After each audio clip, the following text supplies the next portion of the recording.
Good morning, Monday, April 28th, 11:08 in the AM. I am Mike Giardi. He is Will Parkinson. You are listening to the All 32 podcast, part of and a proud member of the CLNS Media Network. Show brought to you by Prizepicks, North America's #1 daily fantasy app. Download today. Use the code CLNS to get $50 off when you play $5. Prizepicks, run your game. Also, Gametime. Best tickets, best prices, anywhere, anytime. Will back from parts unknown. Voice a little shaky. Probably because he was yelling at the early selections that the Jets made, yelling in euphoria. And I teased that on Friday. I said, when we bring in Will, first thing we're going to do, and today we're going to kind of do winners, losers, again, a full overview of the 7 rounds. But I did want you to talk about the Jets. I stayed away from them on Friday. I want to give you your floor here for what the Jets did on day 1, day 2. The Jets had a overall solid weekend. I thought day 1 and day 2 were fantastic. I was extremely impressed with process, value, addressing needs, addressing high character, guys that are going to fit, this new regime. And they did a really good job. Like, it felt like Membu was a top 7, top 8 player in the class, depending, maybe higher for some people. They got him at 7. They waited their time. I know if Giardi would have gotten a 7, there was some conversations of trading back, which, again, good process. They had a plan. They had contingency plans. They didn't panic. They didn't rush. Solid. Their offensive line should be fantastic. Like, across the board, they're all under 27. 4 of them are homegrown, top 40 picks in the last 3 years. They should be really good up front, like, full stop. Mason Taylor at 42. Didn't think he would get there. We talked on our final mock, we had him at 32 to the Eagles. Mm-hmm.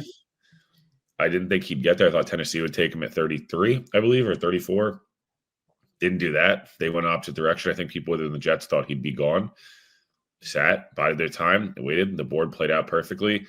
Mason Taylor and Armand Membu was that was my first mock that I did, like, back in February or March when whenever get the pick selections are kind of settled. It's like, wow, that's pretty good. I thought in round 3, Zaire Thomas falling to 73 to me was nuts. I actually thought he had gotten picked for some reason. You just kind of assume guys are gone, and you look at the board and you're counting down and following every team's picks. I'm like, why is he still available? You saw Jalen Noel there. I think Kyle Williams, who the Patriots took at 69. I think the Jets would have had some really strong interest there. They had him in for a 30. They obviously were looking to add speed. So Patriots took him. I think the Jets pivoted to who's the best player on the board. Look, they paid Brandon Stevens, and we talked about it at the time. Still a little confusing on what the plan is there. But Zaire Thomas and Sauce at both 6'1". Sauce is more 6'3"-ish, really long arms, physical. They want to press you. They're in a division where a lot of speed, the best way to slow down speed is you can't get started. So the first 3 picks were fantastic. Zaire Thomas, if you don't know about his story, I'm not going to go through the whole background. He's got one that probably would have the craziest story of anybody in the draft. Long story short, his dad essentially tried to burn him alive when he was a kid. Had some trouble with PTSD from Iraq, a bunch of different stuff. Lived in a mobile home. He was really self-made, really genuinely good dude. And you could hear Glenn and their call. It was pretty impressive. So day 3 for the Jets, felt like that he just kind of special teams room and stuff kind of ran the room, which happens. Arian Smith, I think in the 5th or 6th round, I would have liked a little better. A little Tyquan Thornton-ish with great speed, good kid, but at 110 felt, feet for hands. A lot of drops. But I will say, if they seem to be, they reiterated this 4 different times in the call with him. So all I'm going to say is we have a plan for you, which I assume is, hey, we need somebody. Our room is lacking one dynamic speed guy. And even if it's just for 10 plays a game, we need a burner. And he is there. There's nothing but burn there. That is straight speed. Malachi Moore was a really, really nice pick. That dude is, when you start over Brian Branch as a freshman because you're that smart for Nick Saban, that's no joke. And then they went off the board a little. They went off the little reservation a little bit, but overall B plus.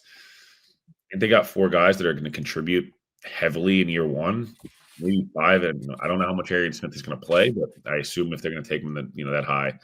So I like the process. On day 3 was a little weird, but also it's 3 months into a new regime. I'm not going to sit there and kill them for a pick in the 6th round. Like I'm not going to do that.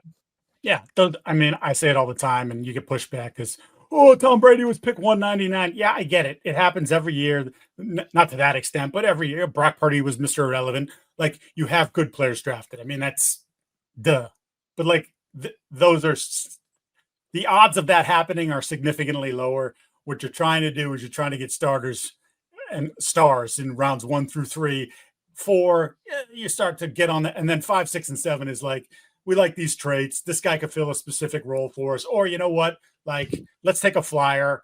For whatever reason, this guy hasn't panned out, but we think maybe, just maybe, we can find him. Julian Edelman, another one. Like, we don't know what position he is. Let's bring him in. DB, punt returner, wide receiver. It took forever for it to finally like become what it became, like 4 or 5 years. But like, pieced it together, finally found something. But in general, I never get too worked up about what happens on day 3 because I just think it really does become sort of a okay, whatever. Yeah, you're taking a shot. We'll see what happens. And I think obviously you don't want to just throw away picks, and I don't think they did that. But I also think that they spent day 3, which again, like it or love it or hate it, a lot of Jets fans hate it. They spent day 3 doing, we're going to get 4 good guys for our culture, and that are going to play special teams for us, and hopefully they can provide depth, because depth does exist in the NFL. I think people forget that. But yeah, I'm not going to kill them because they didn't have to mortgage assets. They read the board well. And I thought they drafted 4 guys in the top 140 picks that are going to probably start. Like, Malachi Moore is going to probably start next to Andre Sisco at safety, if it's not Brandon Stevens. And frankly, if it is Stevens or whatever, their secondary, I'm not sure there's many better secondaries in the league. They have all pro linebackers. They have Pro Bowl edges. They have an all pro defensive tackle and a defensive head coach. That defense should be really damn good. And the offensive line is going to be really damn good. It's a matter of Justin Fields and the rest of those guys can be average, creative with him and run the ball. Like, they're going to be boring to watch on offense, but I also feel like they're going to be exciting if you like love nerding out about football. That's a team I'd want to watch, like just punch you in the mouth. But we'll see, because the Patriots are beefy up front. Miami, we'll see. And then very odd draft they had. It's true. You're looking at, and I feel like we've said this now, Will, for as long as I've known you. Just get caught. If you're the Jets, can we get competent quarterback play? And last year you did get competent quarterback play, but it was too late, and there was a lot of things. Yeah, but it wasn't really like I'm just talking like, can you be the 18th best quarterback? Yes. No one talks about you week to week. We don't worry. It's just like, this is what to expect. What's he going to say this week? No. Look, there's no comparison from a personality standpoint. I'm just mean like in general, can you give me middle of the road quarterback play? Take care of the football, right? Yep. Because that's going to be critical. If you built up your defense again to the point where you think it's a top 10, top 5 defense, then it's a lot of, 20 to 17, 17 to 14, 14-10 type games. Like, they could be built to win that way if Fields is competent and takes care of the football. But we'll see. He's had, obviously it's been a roller coaster ride for him.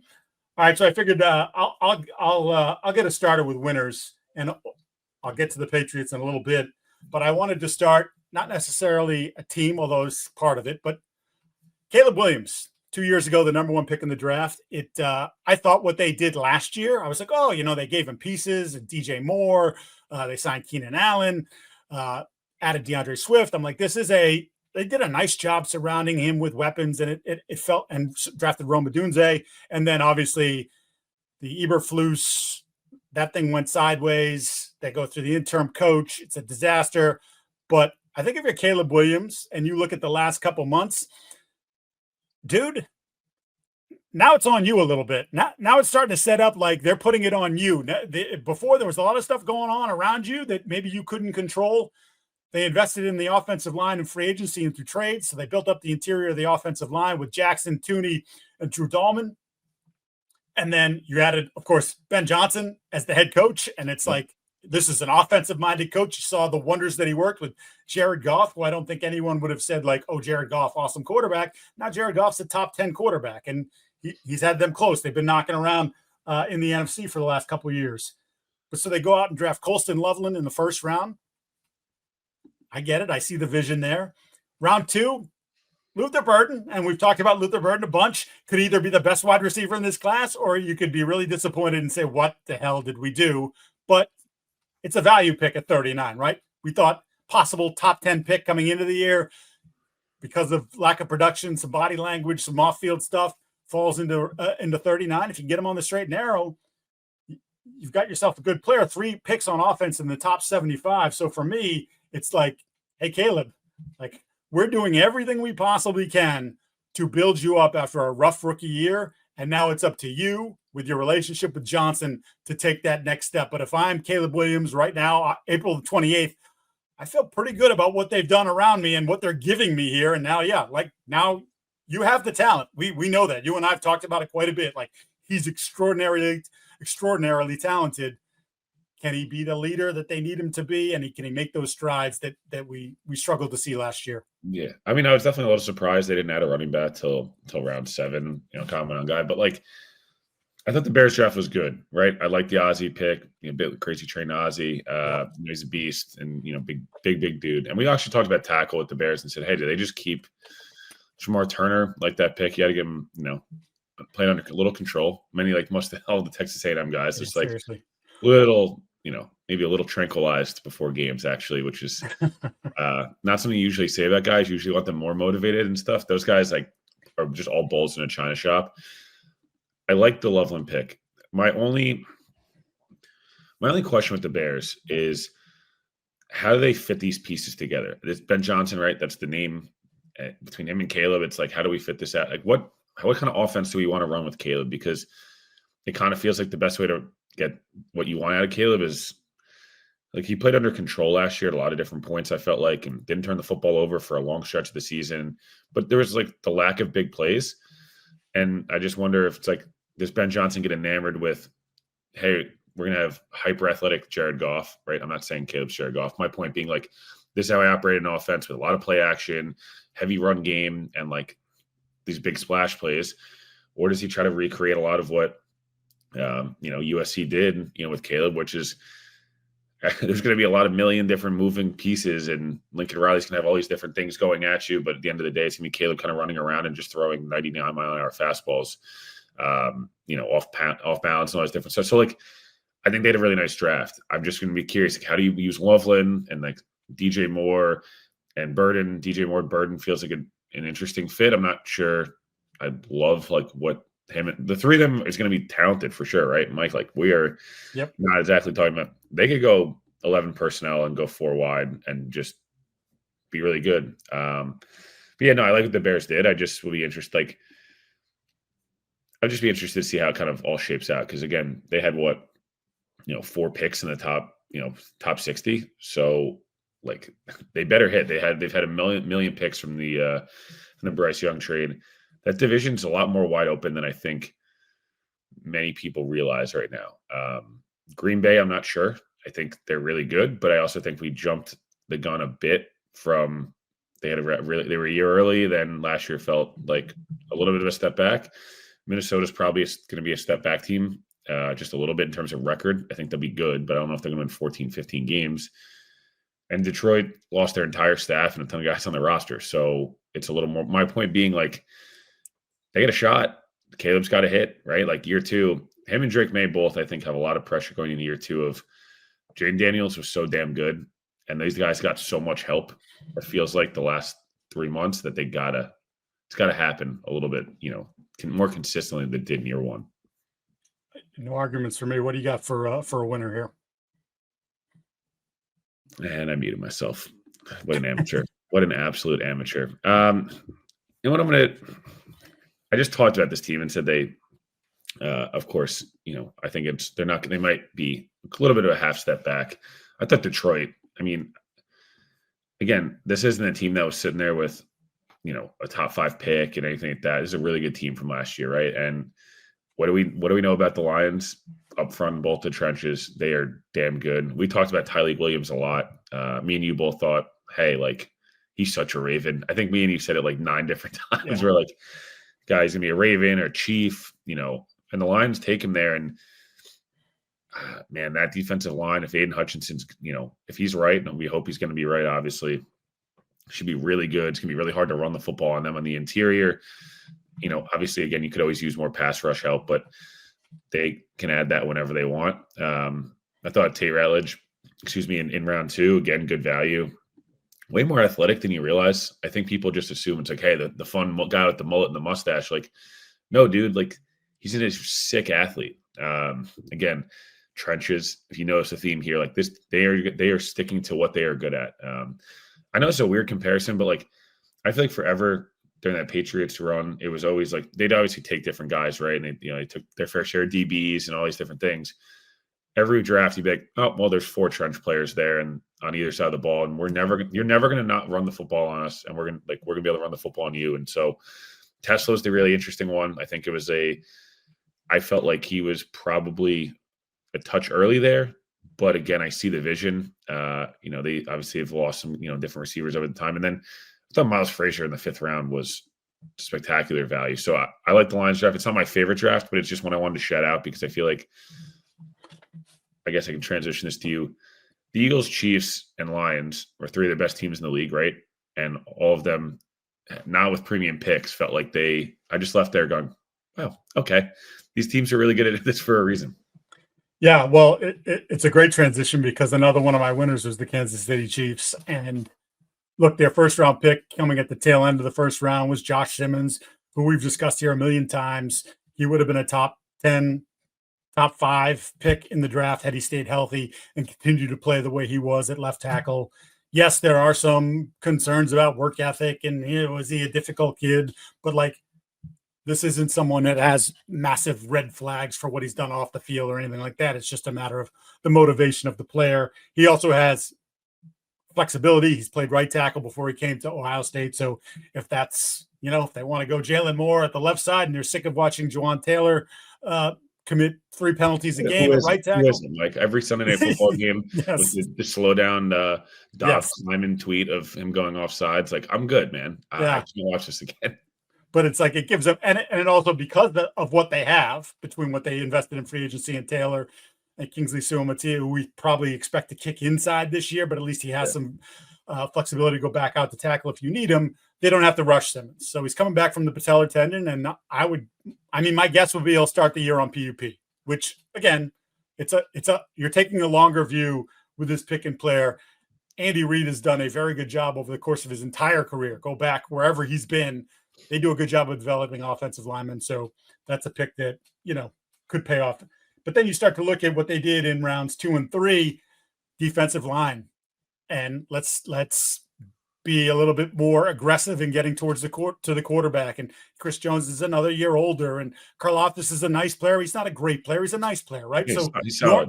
Omar Norman Lott on the interior, didn't start very many games for Tennessee, played to less than 50% of the snaps, but his production level off the charts. He's going to go there. They're going to ask him to do the same thing. You're going to be primarily a pass rusher. He's really good at it. And then Ashton Giardi, who's the kid from Louisville, who's not this awesome athlete, but again, same thing. You talk to anybody in that conference and they'll tell you like he's one of the hardest guys to block. He just knows how to get after the quarterback, and he's also solid against the run. So just like they did after they lost to Tampa Bay in the Super Bowl, where they really addressed the offensive line, they're once again going back to we need to be better in the trenches, and their first 3 picks address offensive and defensive lines. And then I got to tell you, they had one of my best day 3 hauls.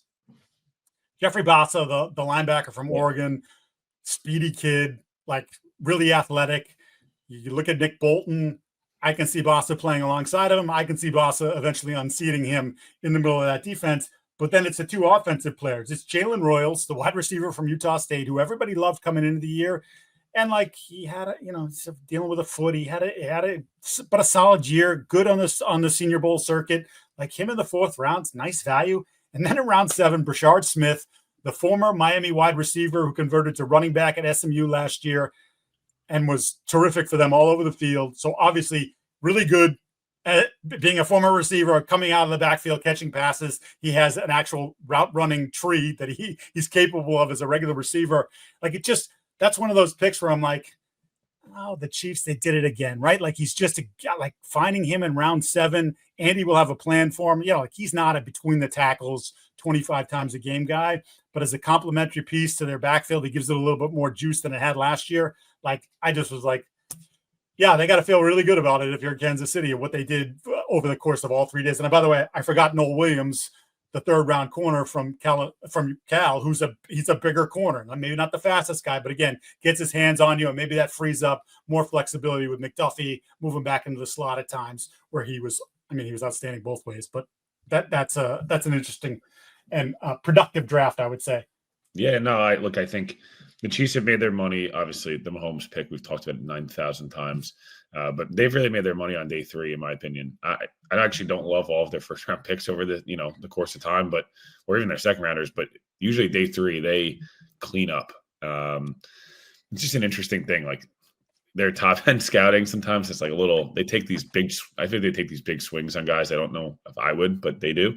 But then on day 3, they're all just starters, like all of them. Yeah. They all make the roster. Hey, before you get to your next one, let me tell the folks about Prizepicks because they're awesome. One of our great sponsors. Best place to get real money sports action. Over 10 million members, billions of dollars in awarded winnings. Prizepicks has made daily fantasy sports accessible to all. You just pick more or less on at least 2 players, up to 6, to win up to 1,000 times your cash. Speaking of which, I might dabble on occasion on Prizepicks. It's fun. Like we're in the playoffs right now. Might have had a 3-pick power play yesterday. Ooh. In the Boston-Orlando game. Paolo Banchero, more than 1.5 3-pointers made. Franz Wagner, more than 4.5 assists in the game. And Derek White, more than 24 points, rebounds, and assists combined in a game. I hit. $12 bet, $54 payout. I don't win them all. I'm not here to tell you I win them all. I'm just telling you. They give you the option. You want to cross sports, you could do that. Edmonton Oilers, Draisaitl, goal, more than a goal a game. Like he's got that capability. So all you got to do is just download the app, use the code CLNS. You get $50 off your first $5 bet, whether you win or lose. Again, download the app today. Use the code CLNS to get $50 off your first $5 bet. Prizepicks, run your game. All right, you are up, sir. What do you got? I'm going to do 2 teams here because me and you could be doing this all day. I'm going to do Raiders and Texans. I like the Texans draft specifically a lot. First of all, great job. Like I always like when teams read the board with their guys that they want. They trade back. Mike, how good is Nico Collins, Jaden Higgins, Jalen Noel, and Tank Dell? Like it's the perfect. It might be the perfect receiver room. Well, and even if Dell, if it's whether he gets back this year or not, like then I looked at Noel and said, like, is he not just a better player? You've given CJ Stroud like, hey, if he comes back in December, that's awesome. If he doesn't, then we're working this kid all year long.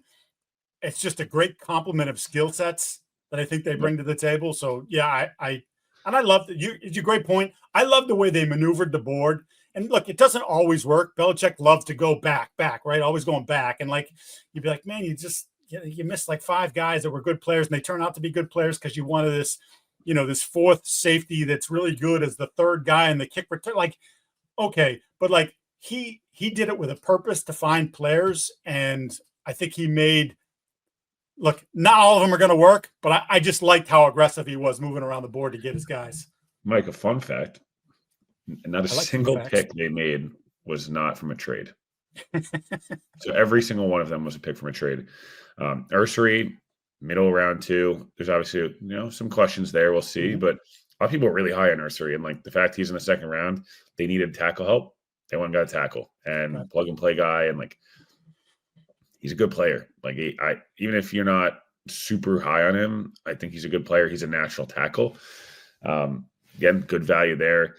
Higgins and Noel are best friends. Like their story is really cool. To me, and I love Woody Marks in the 4th round. We talked about him on the show. Even like Luke Latchley in the 7th round. Yep. Like that's it. I just feel like they did a really good job of everyone they got was a good value. At least their top 4 best picks, in my opinion, were all where I would have been like, I'm more than happy. Like Jalen had no business being a 3rd round pick. That to me is so weird. I think more teams just, sort of like I did a little recon after that because before the draft I'd heard like, oh no, he's not just, you can move him around a little bit. He doesn't just have to be slot. And then I think the more I talk to people after the draft, like, hey, it surprised me. And they're just like, we viewed him as slot only. And, those guys tend not to go in the first 50. Yeah, no, and it happens. And it's like, it's not like it's whatever. I thought Houston had a nice draft. And I actually liked their draft a lot better than a year ago. The Raiders, I thought, look, again, I understand the idea of a running back at 6. We can hammer it all day on how it's not the right pick. The NFL is going back to a lot of the things it used to do, which is running the football, being physical up front. Like you need to control the line of scrimmage. It's a lot more the last 12 to 24 months. We've seen a philosophy change. If you leave the Giardi pick alone, because I think he was a top 3 or 4 player in the draft. Me and you had the million conversations about it. I love Jack Besh. To get him where they got him late, in the 2nd round, I would have taken him in 42 if I was the Jets, and they took Mason Taylor, and I'm more than happy with it. But like, I don't know, man. It's hard not to be Darian Porter. Middle of not middle, early 3rd round. Again, I like that. Maybe it's just the Iowa State guys. And isn't that such a Pete Carroll pick? The 6'4" corner, like Charles Grant at the end of the 3rd round, like that dude's going to be a pretty solid player in the league. Like, I just felt like they hit good again. I thought they got good value. I thought they read the board properly. Like a lot of these guys are taken where they should have been taken. So, like JJ Pegg's like in the 6th round. Like that dude is is better than a 6th round player. So, both those teams I felt like had solid bases to their roster. The Raiders needed a lot. I think we just assumed they'll be frisky because of Pete and Gino and the whole thing. Like, I don't know, that offense is pretty awesome. Besh, Genti mixed now with like obviously Brock Bowers, and I think they'll be fun. I really do, and I don't know if they'll be a playoff team, but Pete's going to have them playing max potential, and they needed corner, running back, and receiver help badly. And they got 3 really good players in the first 3 rounds. It's like maybe sometimes it's just you just draft good players, and like if you have a good coach, you'll figure it out. Right. Well, and I think that's the thing. We talked quite a bit about Antonio Pierce over the last year and a half, and we didn't see it. We weren't the biggest fans. We didn't see it, and we proved to be correct in that was not the right choice. And whatever bounce they got from him when they put him in over Josh McDaniels. Look, the way they felt about McDaniels, you understood why there was a little bit of a bounce, but there just wasn't any consistency there. He was not the right guy. They've moved on to someone who actually knows what he's doing, has a vision for what he wants in a player. And I think we'll see that this year. To your point, whether they're a playoff team or not, I don't know, but I definitely feel like they'll be more competitive. And at the very least, they're going to be really frisky. And so it would not surprise me if mid-December we're talking about, if they win 2 of their last 3, they're in. Like, and I wouldn't bet against them because I just think Pete's that good. So, all right, let's get to it. The New England Patriots.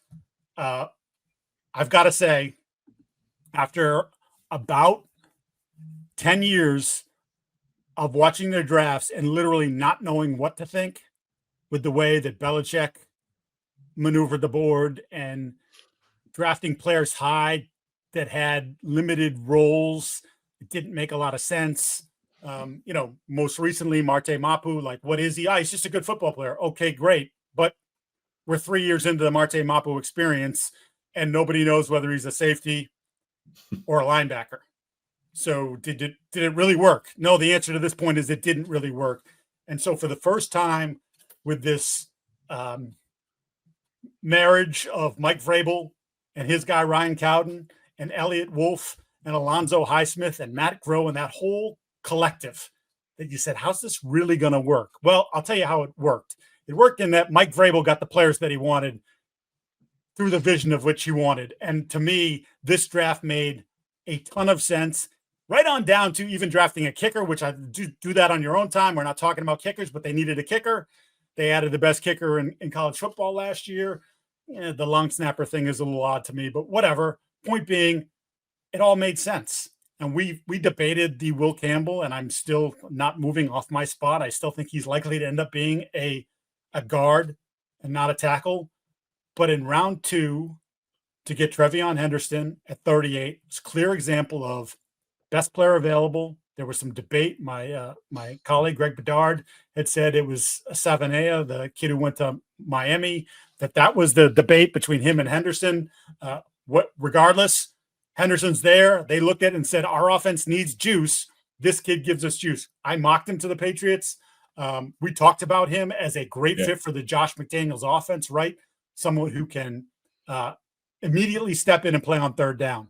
And if you look at their past history with Shane Vereen and James White, those guys redshirted basically. They didn't play their first year. I think Henderson could come in and play his first year and give them something in the passing game that they haven't had. And then turn around. They needed juice. They were very close-lipped about certain things that they wanted in this draft. One of the things they weren't close-lipped about was we need an element of verticality from our wide receivers. We have too many guys that don't separate, are good route runners, but don't have that juice, whatever the case may be.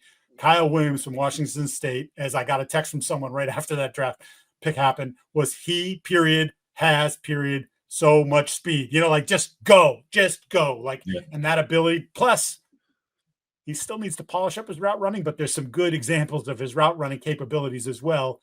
And then, day 3, Joshua Farmer, who probably went 50 picks later than he should have because of some medicals. There's, it's still sort of murky about what it is. I haven't quite gotten to the bottom of it, but, talk about maybe he's a one contract guy. Well, again, if he's a good player for 3 or 4 years, that's worth it. And then Braden Swinson brings pass rushing juice and edge off the edge. So to me, it was just a draft that made sense for the first time in a long time. It was a team that had a vision that hasn't had a vision for a long time. Yeah. And look, I'm not like everybody else here in New England who's already talking about the playoffs, but they have definitely raised the floor of the football team. We'll see how it all comes together. And generally, as you know, even with a good coaching staff and an experienced coaching staff, it'll take September into October before they finally sort of figure out and iron out things. And this guy belongs here. We've worked through this, whatever. And I could see them being a really good second half football team. I remember something Gerard Mayo said about the last month or so, I want us to be a team that's a pain in the ass to play. I think this team is going to be a pain in the ass to play from week 1. Again, whether that translates into 9 wins and a potential playoff berth, or it just means being 7-10, but 7-10 and on their way up. I think you see the vision for it. And it, again, for the first time in a long time, I come away from going, I can't really argue with pretty much anything they did. Yeah, their process and their value, I thought, was much better than years past. They've had a weird process in the past years. I mean, last year was ridiculous, and they pretty much said it. We did some things that, the marriage of a front office and a coach who had was inexperienced. What's the vision for Gerard Mayo didn't know what kind of player he wanted or couldn't communicate that to the general manager. And then they have this draft, and you're like, okay, Drake May was an obvious one, the 3rd quarterback in the 3 quarterback draft. You were going to pick him. You picked him. Great. Fantastic. It worked. It's you think you found your franchise quarterback, but beyond that, it was just you trade back, move off McConkey for Polk. That was a disaster. Caden Wallace, the run on tackles had already happened. Here they were ahead of the curve versus being behind the curve last season. Yeah. Again, I thought they had a nice draft. Again, I've similar to you. I thought they had a nice draft. I did. I'd probably give it a B+. Will Campbell's incredible in front of the microphone. He's going to be extremely fun for you to cover. I just don't love the fact that most people don't think he's a tackle, and you took him at 4.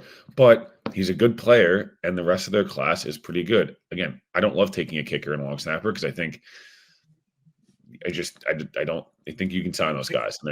I think they've now drafted 3 kickers in 5 years.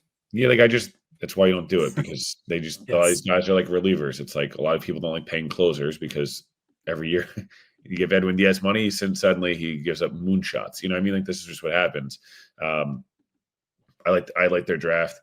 I do want to talk about a team who I like most of the players they've drafted, but I absolutely hate how they went about it. The Falcons, to me, had one of the most confusing drafts. They're one of my losers. So let's go have at it. So Jalen Walker at 15 to me is tremendous value. I talked about it a million times. I thought he's a top 5 player in this class, and he is going to be awesome. Like, I really, truly, like, there's a good chance Jalen Walker wins Defensive Rookie of the Year. I'm not joking, because he's going to accumulate a ton of stats, and like, he's going to. You know how I feel about him. I love him. I would have picked him at 4. Yeah, great. So awesome. If he's good, like, that's amazing. They needed edge help, right? So, hey, Walker and Pierce is going to be our pass rushers. Like, the idea of that on the surface makes sense. Trading up and giving up what they gave up to get James Pierce, who, again, they're with the right situation. If you got it all held together, maybe it's going to be awesome. There's a real shot that could happen, right? Like, genuinely, he's maybe arguably the most talented pass rusher in this class, or close to it. But the risk that's there, and to give up what they gave up at the end of round 1, where I usually don't see a future 1 involved like that. Usually it's, they usually don't see that. So my long-winded way. You know why you don't see it? Because it's stupid. Yeah, it's just, I don't, like, I've been trying to wrap my head around it so many different ways of, like, how can we make this good? And it's like, hey, you're going to convince yourself that the guy that was going to be the number 1 pick coming into the year to draft odds, we got it 26 and we had to give up a future 1, but look at our edge pass rush now and the whole thing. Xavier Watson, Billy Bowman on day 3, amazing. Like, day 2 and day 3. You like both of those players, 100%. Love those guys. Their safety room is instantly, no offense to Justin Simmons. They have 3 safeties now. Justin Simmons, I think it's probably past it a bit. He's still a good player, but he's not what he used to be. Like, their safety room, depending on how they deploy, the rest of these guys, like Bates, Bowman, and Watts is a really good room. Maybe they use Watts more in like a hybrid linebacker role and try to just play with like 5 DBs on the field and at all times. I like the guys. It's the process of trading up for what they did with Pierce. When couldn't you have just waited for Ezraku or at 5th, at 20 picks later, and not giving up a future 1 when this team, I don't know if they have the right head coach or the right GM. So I'm just they're just a weird one, Mike, because it's a division that's very winnable. And if Penix is good, they should win this division. They just should. I think they're probably the best. We all picked them to win last year. And if Walker's as good as we think, and Bowman and Watts is going to step on the field and start, because he's a really good football player. He's not a great athlete. That's why he fell to, almost the 4th round. But there's a 20, 30, 40% chance, whatever the number is, James Pierce is like cooked in 2 years. There's a chance has an all-pro season also, right? So, like, that's the risk. But the background stuff was not, like, if he was as good last year as everyone thought he was going to be, he would not have been there at 26. It's like, this was not a great class, and he is a premium position guy. So I don't know, Mike. Like, I've tried to talk myself into it. I can't do it. And we talked about Pierce a ton. If you can't dominate in college, and you can't even 35% of the snaps the last 2 years for supposedly their best player, make it make sense to me. It doesn't make sense to me, and I've not heard an explanation that explains it to me that I buy, quite frankly. You mentioned the off the field stuff. Like, that chatter hasn't stopped. It actually started before the season even ended. You started to get like, well, what happened to Pierce? Because we've talked about it a million times. He was the consensus number 1 pick back in August, and here he falls to 26th, and it takes someone to trade up for him, or I think he was going to go out of the 1st round. And it's like, that's real. People don't like it. Oh, gee, you're smearing the kid. Look, man, there's too many people that have talked about it, that have talked to him, that have been around the program, that know what it was all about. You want to trade back up into the 1st round because you have a strong conviction on a player, then that player better not have bust potential written all over him. Pierce has bust potential, not because of the talent, but again, because of the makeup of the player And if they're not good next year, and what do we think? Like best case scenario, they're 9-8. Is that like best case scenario? Penix takes what he did for a couple weeks over a full season. They win 10 games in a really bad division. Right. And so you're a 20, you're picking 22nd. Yeah, you're the 3 or the 4 seed, and you probably get smoked by one of the NFC West teams. Or what happens is Penix in his first full year as a starter, it's a bit of a roller coaster. I mean, Bo Nix had some downs. Like we all look at Bo Nix fondly on the season that he had, but when you look at some of the little segments, a couple weeks here and a couple weeks there were poor. He has that, not surrounded by an awesome team with a coach that we're not sure is a good head coach. We know he's a good defensive coordinator. We don't know if he's a good head coach. He's certainly in his first stop as a head coach was not good. And last year there were a lot of coaching mistakes. Was not good. We could say it's not good. So if they're 7-10, that's a 10th pick in the draft, 12th pick in the draft, 9th pick in the draft. And all of a sudden you're like, oh, hey, thanks a lot for that trade. Thanks a lot for giving me a top 10, top 12 pick for an edge rusher who can't play against the run. Like not something he's ever been able to do. It just illogical. And if Arthur Blank was paying attention, Terry Fontenot should know that if we don't make the playoffs, and this doesn't work, you don't have a job anymore. And unfortunately for Raheem Morris, he might get caught in that wash as well.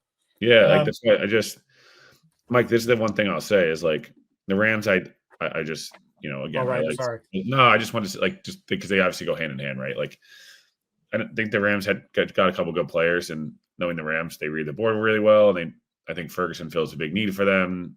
I love Josiah Stewart. There's some big medical red flags there, which is why he fell. But he's a good player.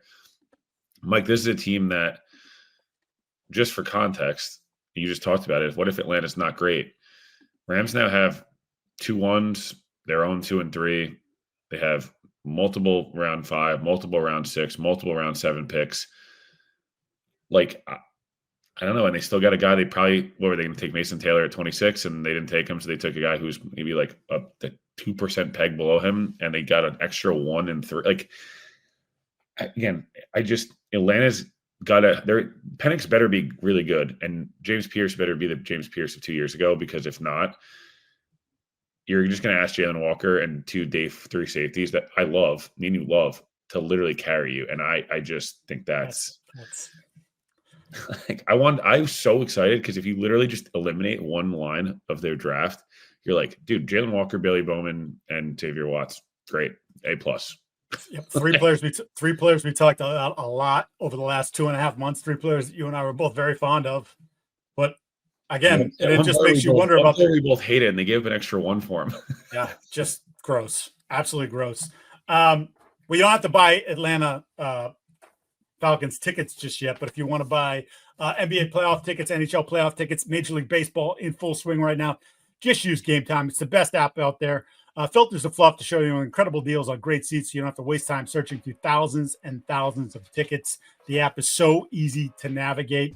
The super deal is the best of value for that event. You can find that on every single game. Seat views before you buy, which I love. On-time ticket delivery, lowest prices guaranteed. There's event cancellation protection, job loss protection, and the fee. Whatever you sign up for, you're not going to, when you go to the checkout, all of a sudden there's not going to be $40 extra tacked on because of this fee and that fee. Nope. The price that you see is the price that you pay. I like when people are honest with me. They're honest with you. So download the Gametime app, create the account, use the code CLNS for $20 off your first purchase.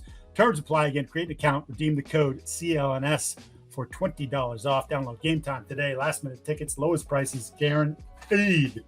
Can I give you one hot take? I'm very curious. Yeah, go ahead, shoot. I like a good hot take. I hated Jacksonville's draft. Hated it. Beyond Travis Hunter or including Travis Hunter? Including Travis Hunter. Okay. I like Travis Hunter a lot. And the idea, first year head coach, first year GM, swing for the fences, he's the best player in the class. I get it. They gave up a lot. Mm-hmm. Like they gave up quarterback compensation to go up for a guy who, I will reiterate this, I could be totally wrong. Is he going to be like a superstar at both spots the way he was in college? I don't think so. So then you give up quarterback money and quarterback compensation in a division that I still think you're maybe the third best team in for a guy who's either maybe a receiver and some corner. Like we get so enamored with it. And what he does is amazing. And I honestly hope Travis Hunter is able to play 130 snaps a game because I think there's other kids that might be able to do it down the line. And I hope we see more of that. It's really fun. I'm being like genuinely serious. I hope he's awesome. And again, I don't think the process is, it just felt like a lot. I guess that's the best way. Like it just felt like a lot. That's all. I would not have done it. I talked about this on Friday. Like let me show you I can make a splash. Like let me do that. It's like, all right. Well, to me, this wasn't just about football. This is about business. Exactly. Nobody cares about Jacksonville. It's, they're 32 of the 32 teams. They are 32 in the league, and the league sort of treats them that way. Yeah. There was that hype a few years ago when they got the first pick in Lawrence, and they, Urban Meyer's the coach, and they make the announcement on the aircraft cruiser, and it's like all the media was there, and it's like, oh, this is a new era of Jacksonville football, and they're going to usher this in together. Urban's a disaster. You wasted a year of Trevor. Now Trevor's had a hard time staying healthy, and his play has been uneven, and it's just like nobody wants to see them on TV. Nobody wants to buy that gear. Nobody. In doing this, if Travis Hunter, first of all, in the beginning, and I'm talking about OTAs, training camp, and whatever, the first month or 6 weeks of the season, they're going to spend a lot of time in Jacksonville. Yep. Networks are going to spend a lot of time cutting into Jaguars games or highlights. Oh, Travis Hunter did this. Oh, he had a pass breakup, and then he caught a 12-yard pass, or he pass breakup and he caught a touchdown. We'll see if it continues, but they're going to sell jerseys. They're going to create some buzz around the football team. Let's not forget that they're renovating the stadium, so they're going to be playing in Gainesville or in Orlando. Like they got this whole thing looming on them as well. So, yeah, it's a lot, and my guess is that ownership played a role in it.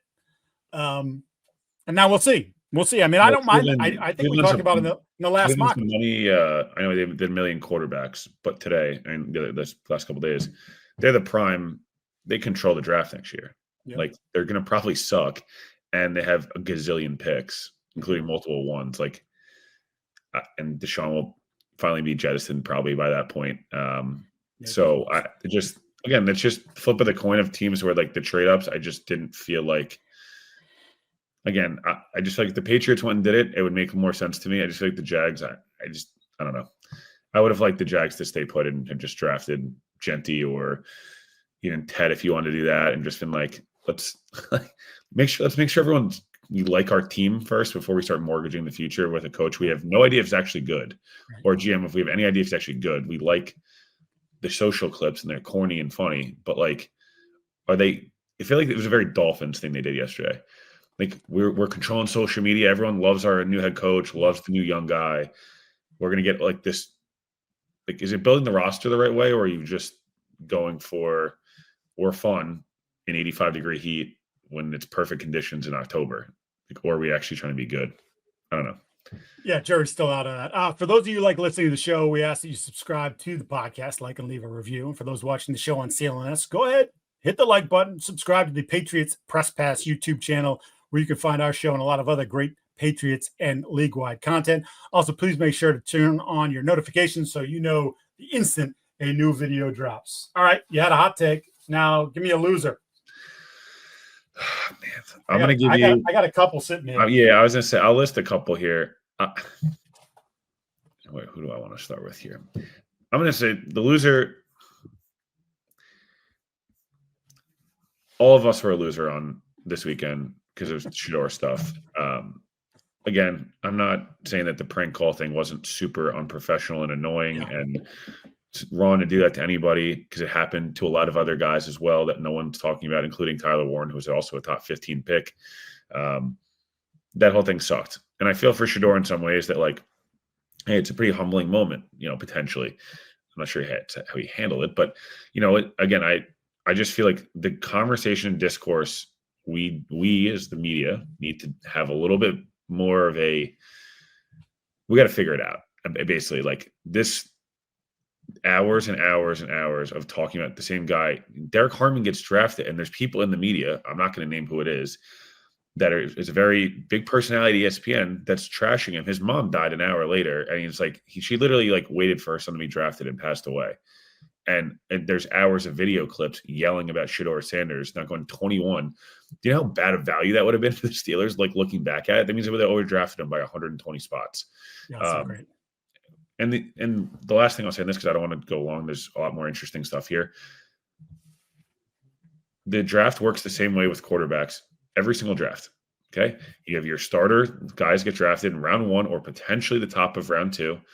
And then generally no one gets picked for like 4 more rounds because you're drafting a backup and everyone needs to draft other stuff for their roster. So yeah, was the Dylan Gabriel pick surprising in the 3rd round? Probably because the coaches and Kevin Stefanski, I would assume, said, we have no quarterback and Dylan Gabriel is probably the best he's ever going to be at this point, which was good enough to make Oregon who they were. And like, he fits them like a glove offensively from a scheme perspective. And I guarantee you, I'll bet you we'll do a nice prize picks bet of how many games he starts. I bet you Dylan Gabriel starts week 1. I'm not even joking. Like, I don't think he's going to be a great player in the league or anything like that, but high character, smart, has a bigger arm than you realize. Like, he's just a classic, like, this is how good he is now, and he'll never really get better, but he'll be good.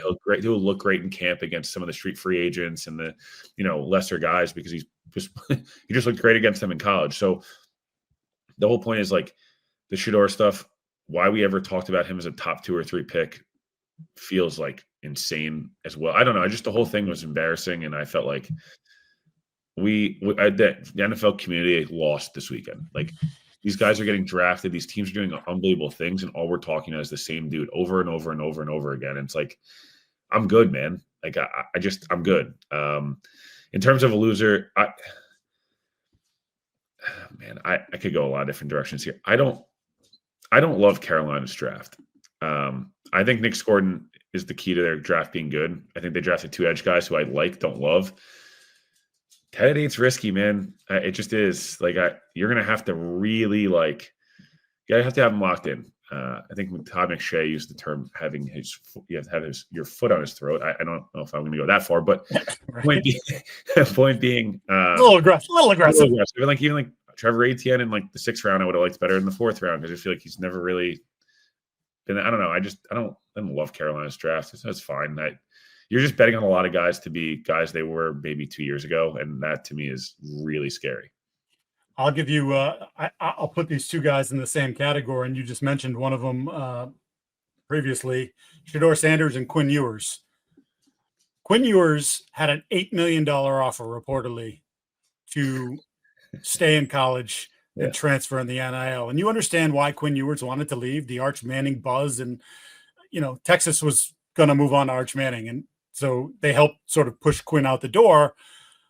But Quinn was thinking, I still have a chance to be a 1st-round pick, or at the very least, I'm going to be a 2nd-round pick. And, let's get this clock started. And instead, he lasts until the 7th round and gets picked by Miami. I believe that contract is a fraction, not even. I know it's a fraction. It's less than Yeah. So, and I feel bad for the kid because I think since he transferred the quick NIL transfer from Ohio State to Texas, like, he's been a good player. He dealt with some injuries this past year, and the Arch thing was coming. So he either got bad advice or he had, like, I didn't hear anything about like bad interviews.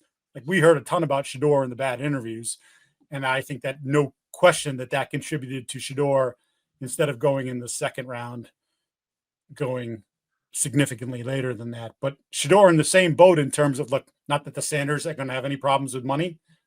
He's had NIL deals up to yin yang, but he lets you know about it. Yeah. He cost himself in that regard. I think he also just cost himself by the way he carried himself. And this isn't, there's a lot of people who have made this about race. And I don't want to stand in someone else's shoes and say it isn't or it is, because I'm a white male. Like, I'm not, I can't pretend to be in your brain. But the number 1 pick in the draft is an African-American, a black quarterback, in Cam Ward. So you can scream it's racism on this, but what was it about that? So that would be my one where I'm having that conversation. Where I'm like, you're being inconsistent. I would just say if you treat, I think the big thing that came out of this is beyond the fact that he doesn't have a superpower. I think we've talked about it. We talked about it leading up through this process about his two best traits are his accuracy, which is good but not great, and his toughness. He's as tough as they come. He's absolutely a tough dude. But if you're going to carry yourself like you're this, when your play says you're this, and then you're going to go into these interviews, they're job interviews, man. You don't go into a job interview and not try to put your best foot forward. And whether it was Dayball and what reportedly happened there, where he gave him an install and he didn't learn it, or he couldn't communicate it on the board, and their feeling was that he didn't learn it. He just went in there and like winged it. There were other stories like that with him. Not sure his Jets interview went so well. Yeah, so he thought he got terrible advice too. Whether that's Dion, whether the agent, whoever that was, the combination of all of them. Well, he doesn't have an agent. That's part of the problem. His dad's his agent. So you thought you were going to be a top 3 pick, and you treated it as such. Like, I don't need to deal with anyone else. Abdul Carter did sort of the same thing, right? He took 4 top 40 visits to the 4 teams, the top 4 teams in the draft, because he knew he wasn't going to slip past that. And his interviews weren't awesome.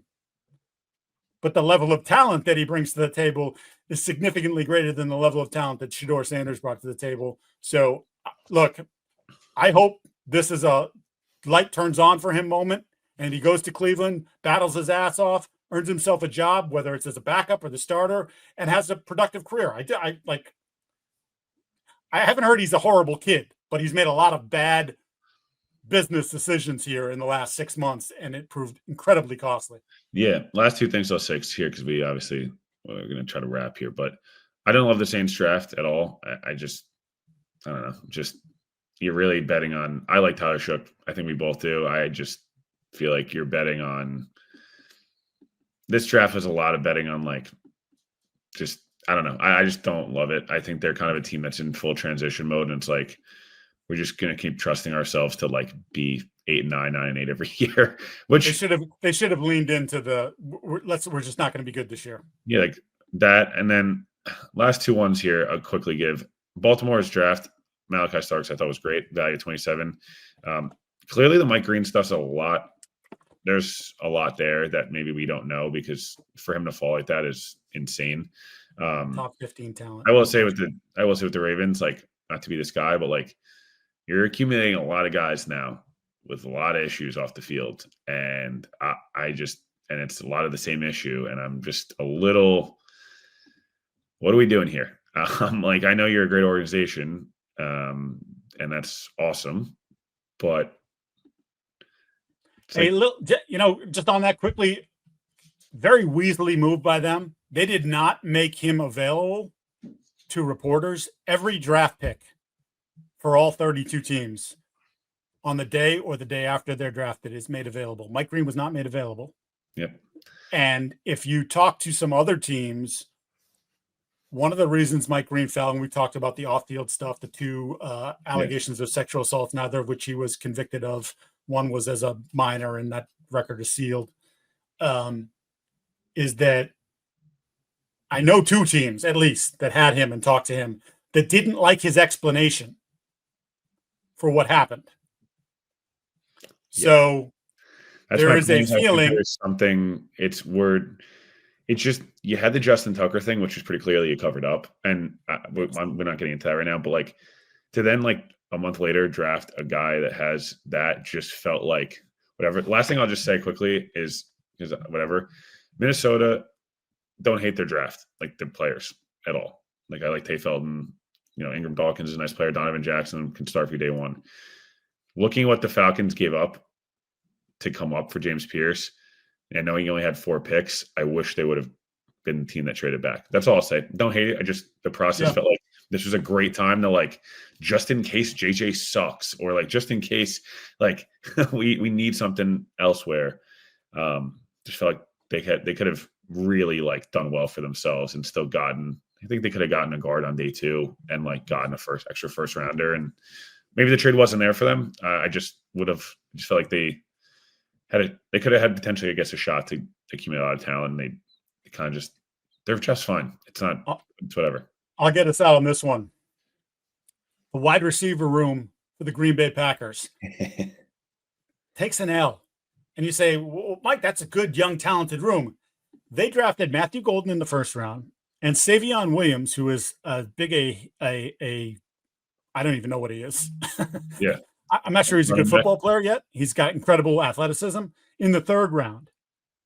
After, and as I'm going to run through this here real quick, Christian Watson, second round in 2022. Romeo Dobbs, fourth round, 2022.